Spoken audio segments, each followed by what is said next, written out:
یا صاحب الزمان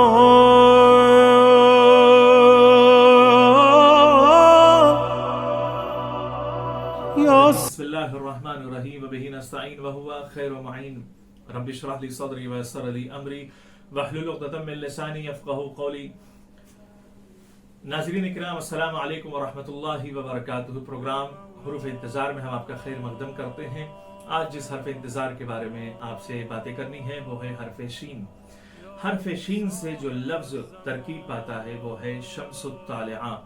شمس الطالعہ کا مطلب طلوع ہونے والا سورج یا روشن یا درخشاں آفتاب. یہ لقب امام زمانہ کے القابات میں سے ایک لقب ہے. جس طرح ائمہ معصومین علیہ السلام کو نور اور ہدایت کے سورج قرار دیا گیا اور ہر امام اپنے سے پہلے والے امام کے بعد ایک نئے سورج کی مانند ظاہر ہوتا ہے، اسی طرح امام زمانہ کو بھی شمس الطالعہ کہا جاتا ہے. اس مفہوم کی طرف اشارہ دعائے ندبہ میں کہا گیا ہے اور کیا گیا ہے، جہاں ہم پڑھتے ہیں این الشموس الطالعہ، کہاں ہے وہ طلوع ہونے والا روشن سورج.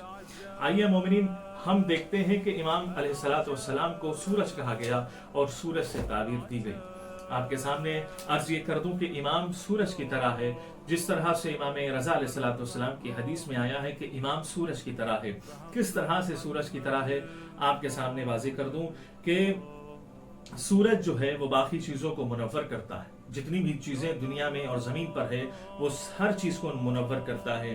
اور دوسری خصوصیت یہ ہے کہ زمین کے اوپر چیزوں کو نشو نما کرتا ہے، جیسے درخت، پہاڑ اور وغیرہ وغیرہ.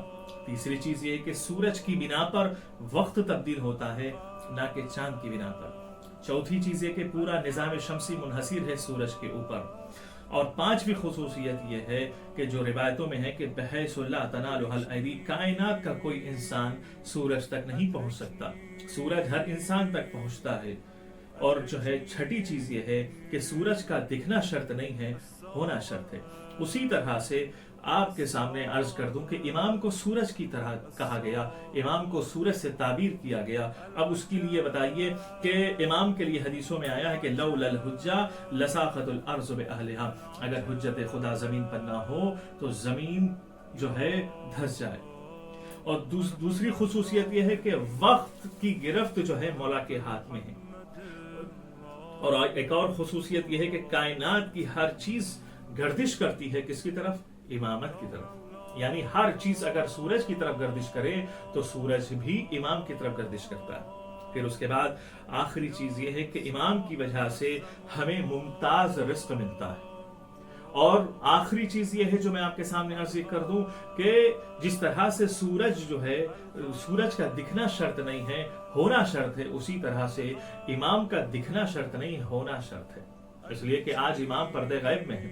آج سورج بادلوں کے پیچھے رہ کر بھی سورج پوری کائنات کو ضیاءپاشی دے رہا ہے، نور پہنچا رہا ہے. اسی طرح سے پردے غیب میں رہ کر بھی امام جو ہے ہم تک ہمارے لیے رزق کے سامان کو فراہم کر رہے ہیں، ہمارے لیے دعا کرتے ہیں اور ان کی وجہ سے ہم آسانی کے ساتھ زندگی گزار رہے ہیں.